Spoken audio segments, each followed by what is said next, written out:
días, buenas tardes, buenas noches, ya sea la hora que estén mirando este video. Hoy quisiera hablarles de un escritor francés, de Léon Bloy. Léon Bloy fue un escritor católico del siglo XIX y parte del XX, digamos, que se puede conseguir algunas de sus obras inclusive en internet. Se puede bajar algunas obras que están en internet, en PDF. Y es un escritor muy interesante, el cual fue hijo de un libre pensador, digamos, volteriano, fue su papá. Su madre fue, digamos, de raíces españolas, católica, pero él en sus primeros años de vida, en su juventud, militaba, digamos, en contra de la Iglesia Católica. Hasta que su padre dice que le consiguió un trabajo en París y estuvo en contacto con un intelectual católico hasta que se terminó convirtiendo al catolicismo. Desde su conversión ha influido, digamos, a través de su escritura y entre sus amigos, digamos, intelectuales, ha influido en filósofos de su época importantes, como Moritán, por ejemplo, es uno de los filósofos conocidos, francés, que su conversión al catolicismo fue gracias a Léon Bloy, su influencia, y otros más, ¿no? Su escritura, digamos, combate mucho el racionalismo, ¿no? La burguesía. Y hoy quisiera leerle uno de sus cuentos.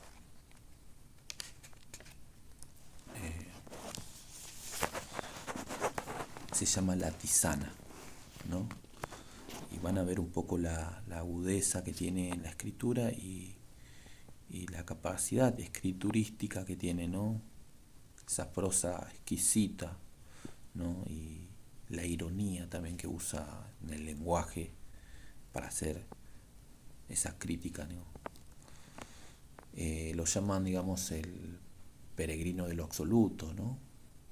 O el loco de Dios también decía, ¿no? El poeta de Dios, ¿no? Lo conocen sus amigos. Declarado católico acérrimo, digamos, ¿no? Y su escritura deja ver eso.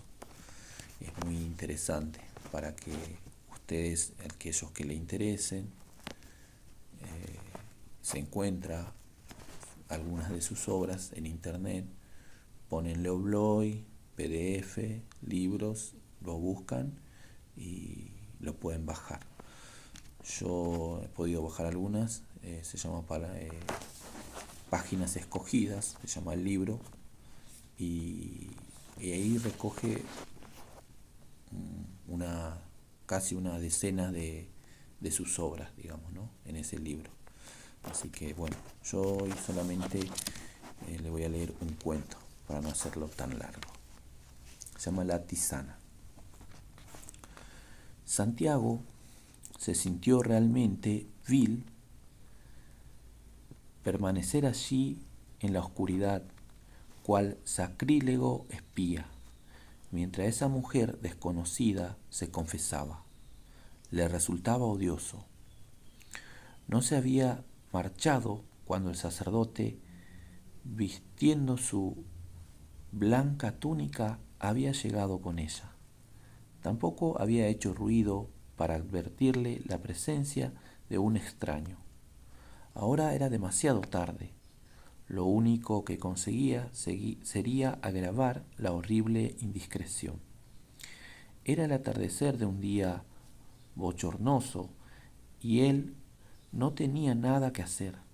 Quizás por eso, buscando como cochinillas un lugar fresco, se le ocurrió entrar en la vieja iglesia y sentarse a soñar en ese rincón oscuro detrás del confesionario, mientras veía cómo iba extinguiéndose la luz a través del rosetón.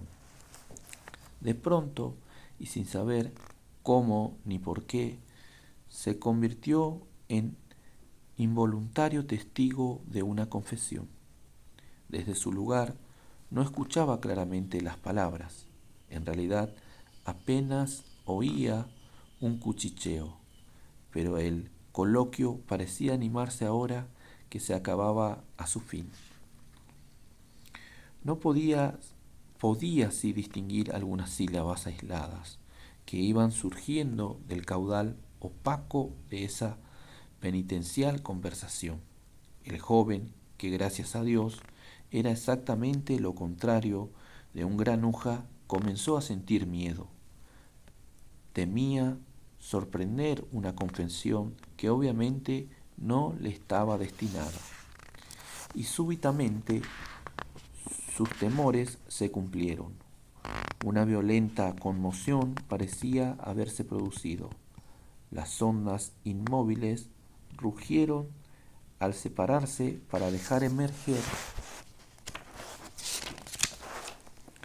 un monstruo, y el oyente, aniquilado de horror, escuchó estas palabras dichas con impaciencia. Le repito, padre, que puse veneno en su tisana. Después nada más.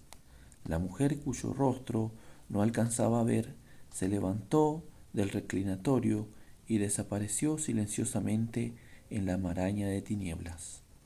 El sacerdote estaba quieto como un muerto, y largos minutos transcurrieron antes que abriera la portezuela y se marchara él también con el paso lento de un hombre destrozado. Santiago necesitó del penitente tintineo de las llaves del sacristán, cuya invitación a retirarse resonó largamente en la nave, para poder levantarse. A tal punto esas palabras, que le repercutían como un clamor, lo habían dejado estupefacto. Había identificado claramente la voz de su madre. Oh, imposible equivocarse. Hasta reconoció su andar cuando la figura de la mujer se irguió a 2 pasos de distancia. Pero entonces todo se derrumbaba, se esfumaba, no era más que una monstruosa broma. Vivía solo con su madre, quien no veía casi a nadie y únicamente salía a la casa para asistir a los servicios religiosos. Se había acostumbrado a venerarla con toda su alma, como a un modelo de rectitud y de bondad. Hasta donde pudo remontarse en el pasado, no encontró nada oscuro, nada extraño, ni una duda ni un desvío, solo un hermoso camino blanco hasta donde la vista se perdía bajo un pálido cielo, y en la que la existencia de la pobre mujer había sido siempre muy triste. Desde la muerte de su marido, al que mataron en Champín y que el joven apenas recordaba, nunca abandonó el luto, dedicándose exclusivamente a la educación de su hijo, del que no se apartó jamás. Nunca quiso enviarlo a la escuela por temor a las malas compañías. Personalmente se ocupó de su educación, formándole el alma con jirones de la suya. Gracias a ese sistema tenía él una sensibilidad alerta y nervios vibrantes al extremo que lo exponían al ridículo, a ridículos sufrimientos y quizás también a verdaderos riesgos.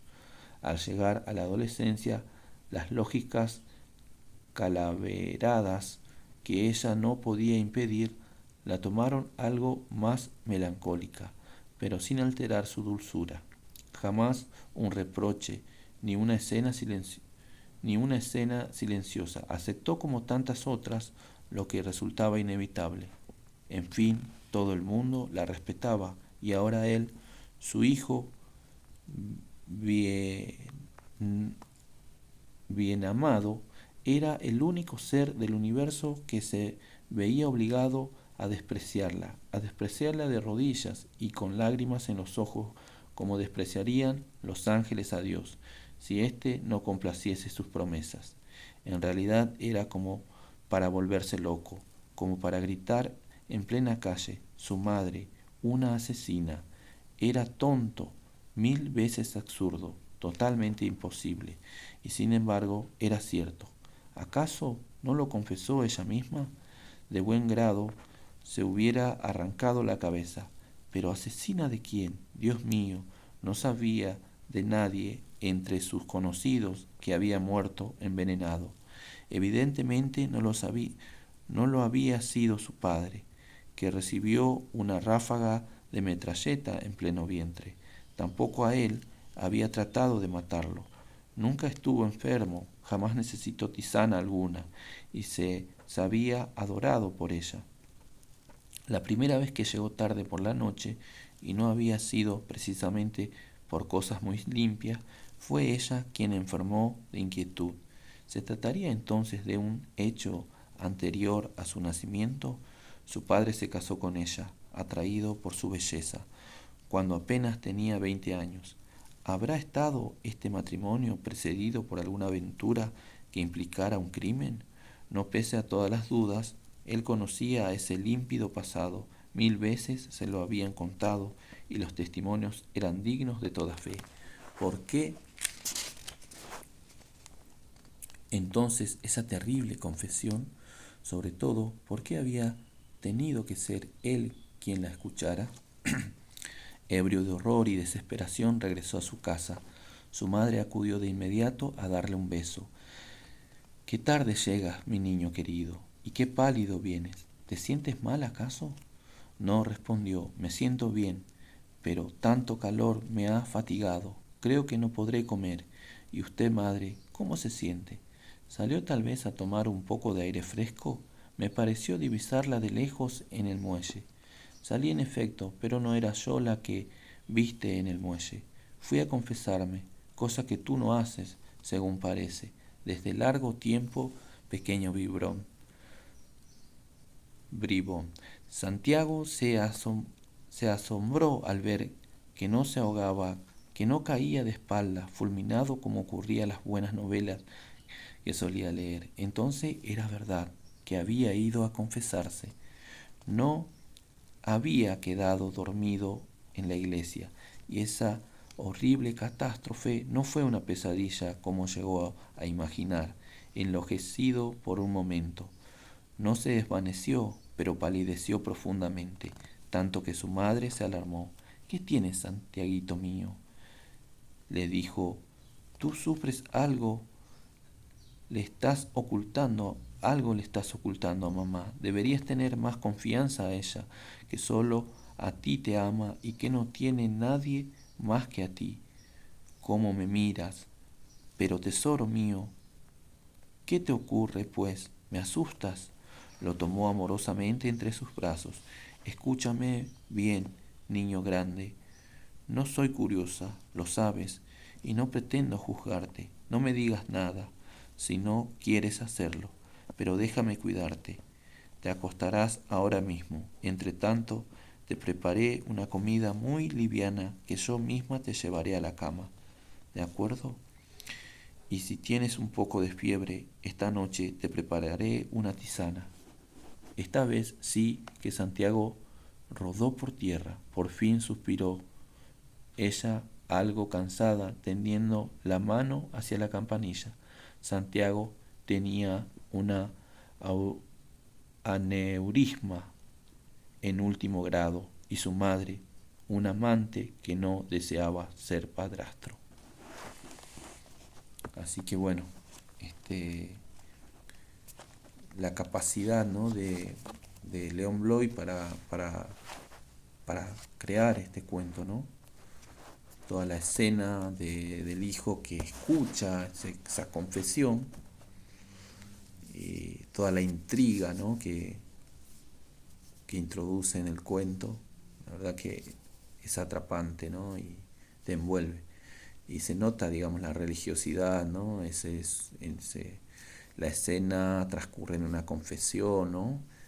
Yo les contaba que también Bloy tiene la madre que es muy católica, y puede ser también algo de lo que vivió él de chico también, ¿no?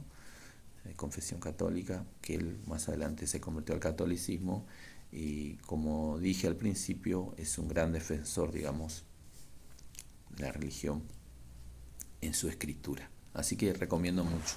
Este libro en realidad es de varios escritores, se llama Relatos Escalofriantes.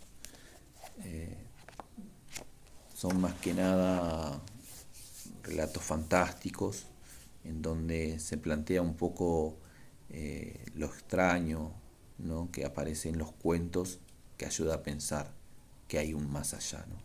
Así que espero que les guste, recomiendo mucho su lectura. Leon Bloy pueden encontrar en internet o pueden conseguir sus libros, que es muy recomendado. Gracias.